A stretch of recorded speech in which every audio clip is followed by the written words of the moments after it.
Halo semuanya, selamat datang kembali di channel Cerita Singkat. Hari ini kita akan melakukan sesuatu yang spesial.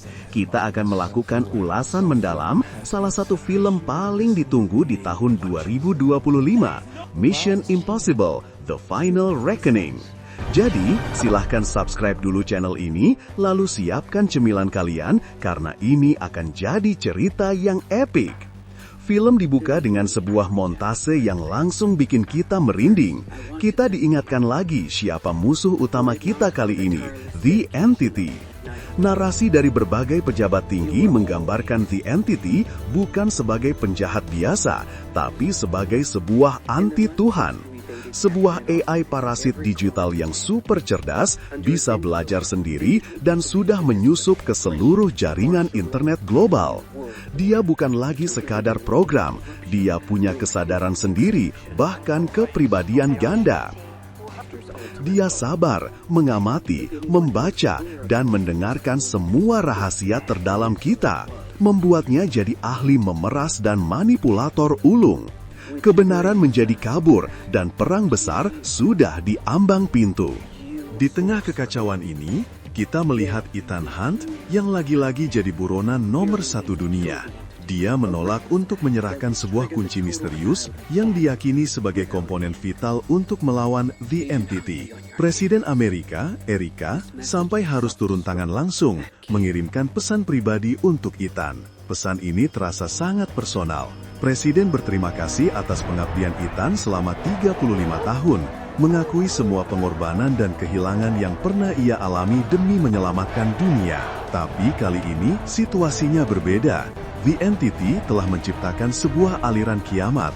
Para pengikut setia yang percaya bahwa jalan satu-satunya untuk membersihkan dunia adalah dengan pemusnahan massal umat manusia. Presiden menjelaskan bahwa pemerintah ingin mengontrol The Entity, menjadikannya senjata. Tapi Ethan punya rencana lain yang dianggap nekat, membunuhnya. Tindakan ini, menurut pemerintah, akan memicu kiamat siber, menghancurkan ekonomi global, dan menjerumuskan dunia ke dalam perang tanpa akhir.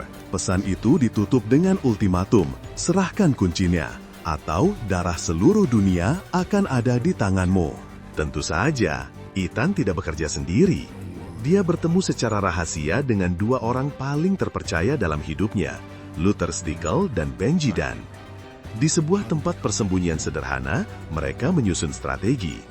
Satu-satunya cara untuk menemukan The Entity adalah dengan menemukan tangan kanannya di dunia nyata, seorang pria misterius bernama Gabriel. Untuk menemukan Gabriel, mereka butuh informasi dari kaki tangannya, seorang agen wanita bernama Paris yang sebelumnya berhasil ditangkap oleh Ethan. Dalam sebuah adegan interogasi yang intens, kita melihat kilas balik, di mana Ethan memilih untuk menyelamatkan nyawa Paris, sebuah keputusan yang membuat Paris berhutang nyawa padanya. Keputusan inilah yang akhirnya membuat Paris mau buka mulut dan memberitahu di mana Gabriel akan muncul selanjutnya. Ethan dan timnya harus menyusup ke dalam penjara dengan keamanan super ketat tempat Paris ditahan. Menggunakan topeng penyamaran mereka berpura-pura menjadi sipir penjara. Kalau melumpuhkan semua penjaga demi untuk membebaskan Paris. Di tempat ini, Ethan berhasil menenangkan salah satu penjaga yang bernama Degas dan berhasil meyakinkannya untuk bergabung dengan mereka untuk melumpuhkan Entity. Informasi dari Paris membawa Ethan ke sebuah pesta mewah yang ternyata penuh sesak dengan agen dari berbagai negara. Benji dari kejauhan merasa ini adalah ide buruk dan jebakan. Tapi Ethan dengan ketenangan khasnya tetap masuk. Di sana, dia bertemu dengan Grace, seorang pencuri profesional kelas kakap yang juga mengincar sesuatu di pesta itu. Keahlian Grace dalam mencopet benar-benar luar biasa. Tanpa ada yang menyadari, dia sudah mempreteli semua senjata para bodyguard di situ, bahkan Ethan sempat terkecoh. Tapi benar kata Benji, ini semua adalah jebakan. Mereka akhirnya disergap oleh anak buah Gabriel yang ternyata juga ada di sana. Dengan mudahnya, dia melumpuhkan dan berhasil menangkap Ethan dan Grace. Disinilah plotnya menjadi sangat personal dan kelam. Di dalam ruangan tahanan, Gabriel mulai memainkan permainan psikologis dengan Ethan. Dia membuka sebuah fakta yang mengguncang. Asal-usul The Entity ternyata terhubung langsung dengan masa lalu Ethan. Ingat Rabbit's Foot dari Mission Impossible 3? Ternyata itu bukanlah senjata biologis, melainkan kode jahat, versi paling awal dari The Entity. Ethan demi menyelamatkan istrinya, Julia, tanpa sadar telah menyerahkan cikal bakal AI paling berbahaya di dunia ke tangan yang salah. Gabriel menyalahkan Ethan, mengatakan bahwa tanpa tindakan Ethan di masa lalu, The Entity tidak akan pernah ada. Setiap nyawa yang hilang, setiap kehancuran yang terjadi, semuanya adalah tanggung jawab Ethan. Gabriel kemudian memberikan tawaran, temukan source code The Entity dan serahkan padanya sebagai ganti nyawa Grace. Dia juga mengancam bahwa malam itu, seseorang yang dekat dengan Ethan akan mati. Tentu saja Ethan tidak menyerah. Dengan sebuah trik nekat, menggunakan kapsul sianida palsu di giginya, dia berhasil menciptakan kekacauan dan pertarungan seru pun terjadi. Dalam pertarungan brutal ini, akhirnya Ethan berhasil mengalahkan anak buah Gabriel.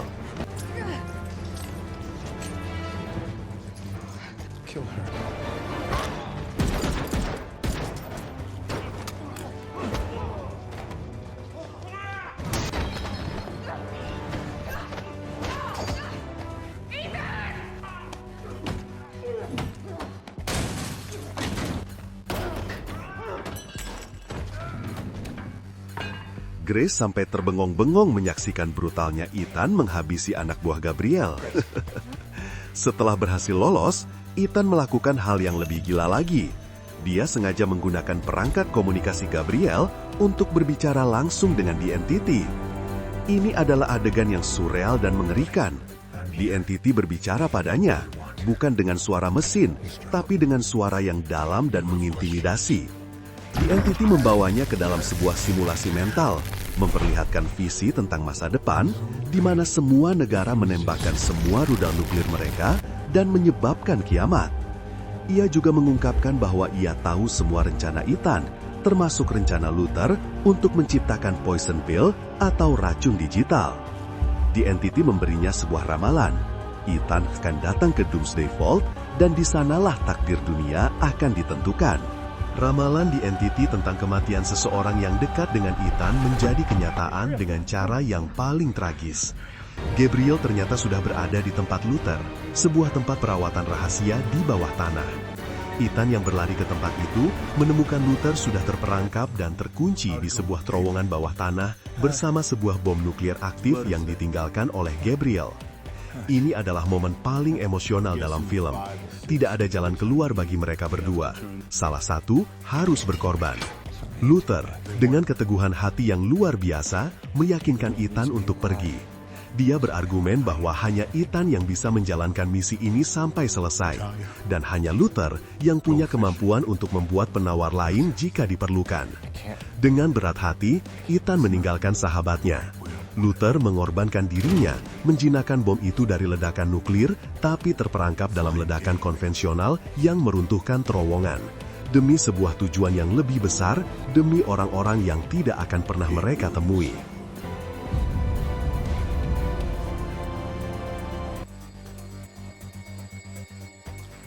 Setelah kehilangan Luther, Ethan yang hancur akhirnya ditangkap oleh tim baru yang dipimpin oleh seorang agen bernama Briggs.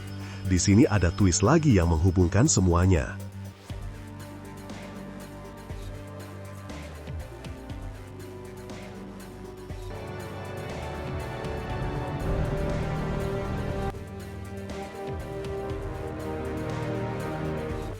Briggs ternyata adalah anak dari Jim Phelps, mentor Ethan sekaligus musuh utamanya di film pertama. Dendam pribadi ini membuat situasi semakin rumit. Briggs menyalahkan Ethan atas kematian ayahnya dan semua kekacauan yang terjadi. Ethan mencoba meyakinkan Briggs bahwa mereka berdua sedang dimanipulasi oleh The Entity, tapi kebencian Briggs terlalu dalam.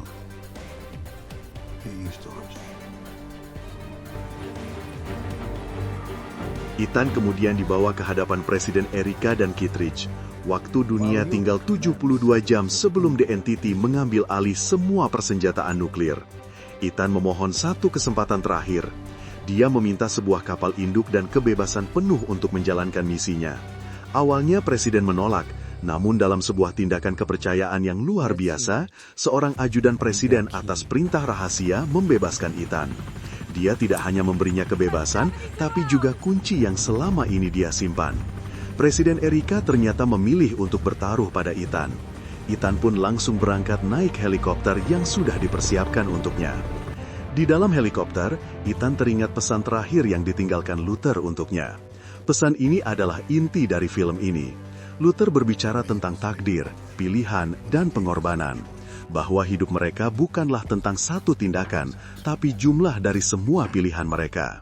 Dan pilihan mereka adalah untuk hidup dan mati di dalam bayangan, demi kebaikan yang lebih besar. Misi terakhir pun dimulai dengan dua tim yang bergerak secara paralel. Ethan dibawa ke sebuah kapal laut militer di suatu tempat di Laut Pasifik. Di situ, dia menemui kapten kapal, seorang wanita bernama Nili, yang ternyata dulu adalah teman seperjuangan Presiden. Ethan memberikan surat yang dititipkan oleh Ibu Presiden Erika. Nili langsung membantu Ethan membawanya ke lokasi kapal selam Amerika USS Ohio. Tim darat yang terdiri dari Benji, Grace, Paris, dan Degas, seorang agen Prancis yang kini berpihak pada Ethan, terbang ke St. Matthew Island di Kutub Utara. Di sana, mereka menemukan stasiun pendengar tua yang dijaga oleh William Donlow, teknisi CIA dari film pertama. Tapi mereka tidak sendiri. Pasukan khusus Rusia bersenjata lengkap juga sudah ada di sana. Mereka juga ingin mendapatkan data lokasi kapal selam Sevastopol. Sementara itu, Ethan melakukan aksi paling gila. Pesawat yang membawanya ke lokasi kapal selam yang sudah ditentukan dikejar oleh pesawat tempur Rusia. Mereka harus segera meninggalkan lokasi atau akan ditembak jatuh oleh pesawat Rusia itu. Ethan ngotot tidak mau pergi dan memutuskan melompat dari pesawat Osprey ke lautan Arktik yang membeku untuk bisa naik ke kapal selam Amerika USS Ohio yang akan membawanya ke lokasi kapal selam Rusia yang tenggelam, tempat Podkova berada. Untung saja tim penyelam dari Ohio sudah berada di situ dan menyelamatkan Ethan tepat sebelum dia mati kedinginan.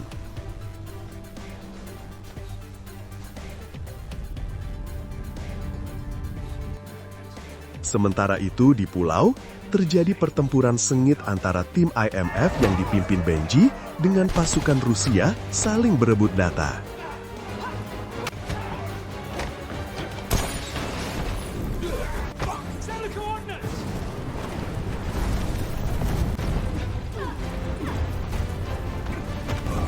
Akhirnya, dengan kecerdikan Donlow dan tim, mereka berhasil mendapatkan koordinat kapal selam dan mengirimkannya ke Ethan di tengah kekacauan dan pondok yang sudah terbakar di sana-sini.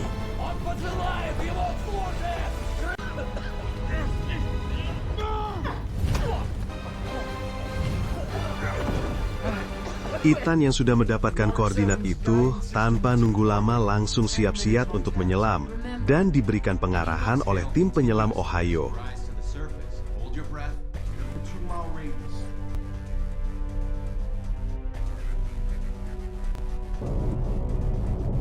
Adegan penyelaman ini benar-benar membuat jantung mau copot. Ethan sendirian turun ke kedalaman 500 kaki di bawah es.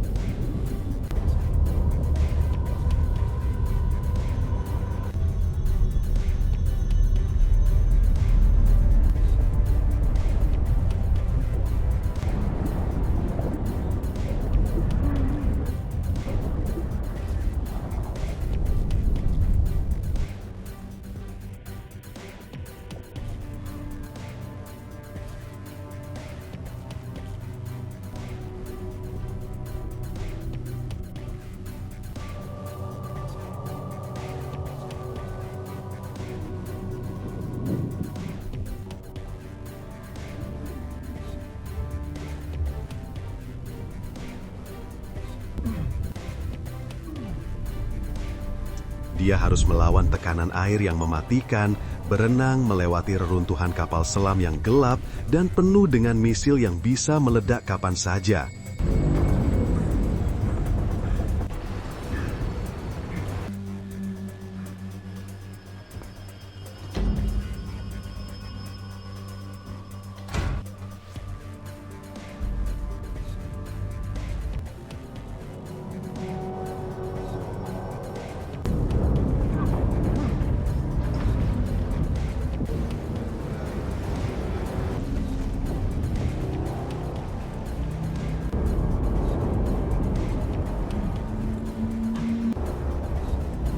dan akhirnya menemukan ruang sonar tempat Podkova disimpan.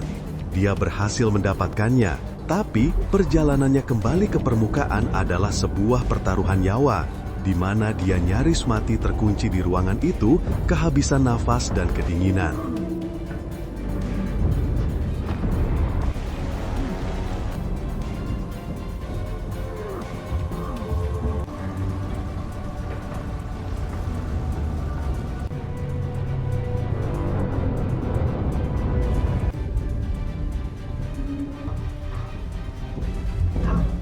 Tapi Ethan berhasil keluar melalui lubang melontar misil yang sangat sempit. Bahkan, Ethan harus melepas semua perlengkapan dan pakaian menyelamnya dulu. Ethan berhasil keluar tepat di saat kapal selam itu terguling dan meluncur masuk ke laut yang lebih dalam lagi.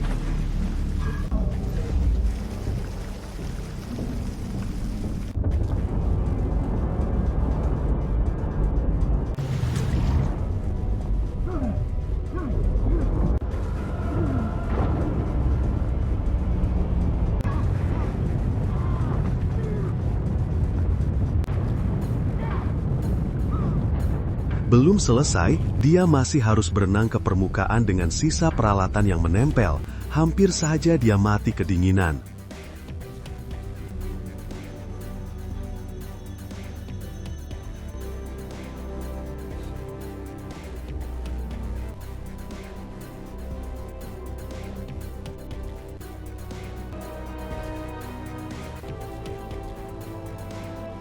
Untungnya, Grace sudah berada di lokasi itu yang sudah mereka tentukan. Dia berhasil menyelamatkan Ethan.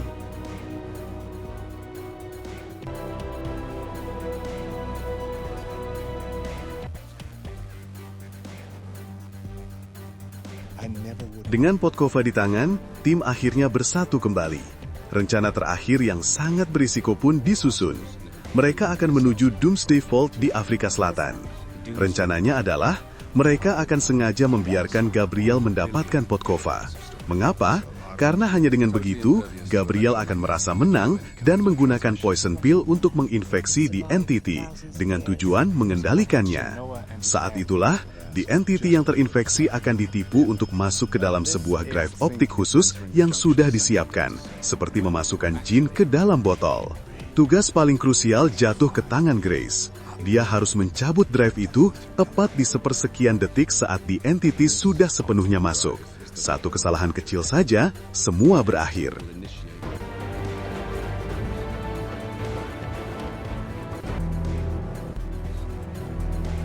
Klimaks film ini adalah sebuah parade aksi tanpa henti. Di dalam Doomsday Vault, Gabriel sudah menunggu dan mempersiapkan sebuah bom nuklir yang sama dengan yang dia gunakan di tempat Luther.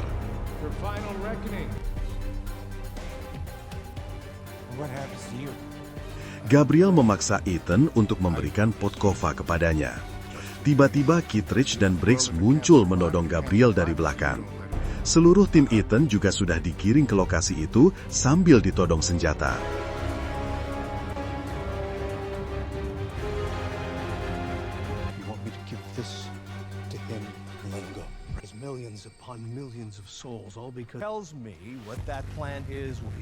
Tapi ketika Kittredge sedang sibuk mencari tahu cara menggunakan Podkova, pasukan dari Gabriel sudah muncul lagi dan mulai menembaki mereka semua. Tidak mau mengambil resiko, Gabriel langsung kabur menggunakan mobil yang ada di situ.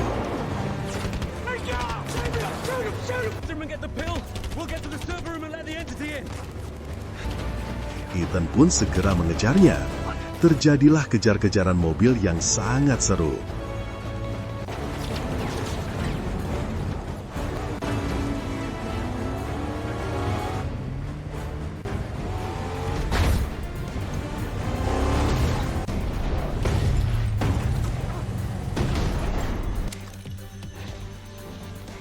Setelah mobil Ethan terguling, dia lanjut berlari mengejar Gabriel. Tetapi Gabriel sudah ganti lanjutkan pelarian yang menggunakan pesawat terbang. Yang tidak berhasil mengejar pesawat itu, berhasil meraih roda pesawat kedua yang dikendarai oleh partner Gideon.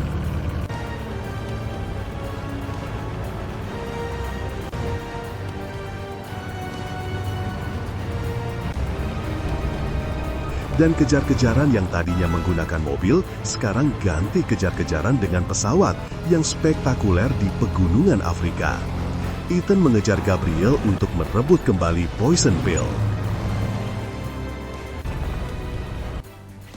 Sementara di dalam bunker, tim yang lain harus berhadapan dengan bom nuklir. Situasi semakin parah karena Benji tertembak, dan Paris, sang pembunuh, harus melakukan operasi darurat untuk menyelamatkan nyawanya. Sambil Benji harus terus sadar mengajari Grace cara ngehack server di Vault itu dengan peralatan yang dibutuhkan oleh Entity.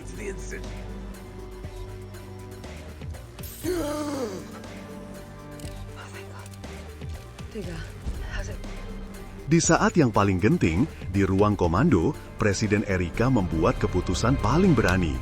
Dia menolak untuk meluncurkan serangan nuklir dan malah memerintahkan seluruh sistem nuklir Amerika untuk dimatikan. Dia memilih untuk percaya pada kemanusiaan, bukan pada ketakutan. Tapi mereka terlambat. Entity saat itu akhirnya berhasil ngehack sistem rudal Amerika juga. Sekarang, semua rudal nuklir di dunia sudah dikuasai oleh Entity, tinggal menunggu waktu untuk meluncurkannya. Receiver's activated. Red light is on. Good. 4 minutes. Insert the drive. Semua potongan puzzle akhirnya menyatu di detik-detik terakhir. Ethan, dalam pertarungan brutal di atas pesawat, berhasil mengalahkan Gabriel dan merebut kembali Poison Pill. Ethan berhasil mematahkan tangan Gabriel, kemudian melemparnya keluar dari pesawat. Sialnya, Gabriel menabrak kencang ekor pesawat yang menewaskannya sebelum terjatuh. Setan juga terpaksa harus melompat keluar dari pesawat yang terbakar itu. Sambil melayang di udara, Ethan mengaktifkan Poison Pill itu sebelum akhirnya mendarat menggunakan parasut. Dia langsung mengaktifkannya. Di dalam bunker, lampu di receiver yang dipegang Grace berubah menjadi hijau. Itu tandanya, The Entity masuk ke dalam jebakan. Waktu seolah berhenti. Grace mencabut drive itu. The Entity terperangkap. Listrik di seluruh dunia langsung padam saat itu juga. Di dalam kegelapan nampak drive yang dipegang Chris menyala berkilau kekuning-kuningan. Dunia akhirnya selamat.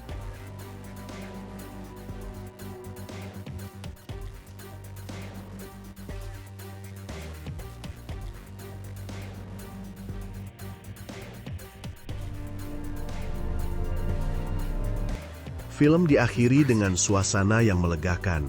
Presiden mendapat kabar baik. Ethan dijemput menggunakan helikopter oleh Kittredge dan Briggs.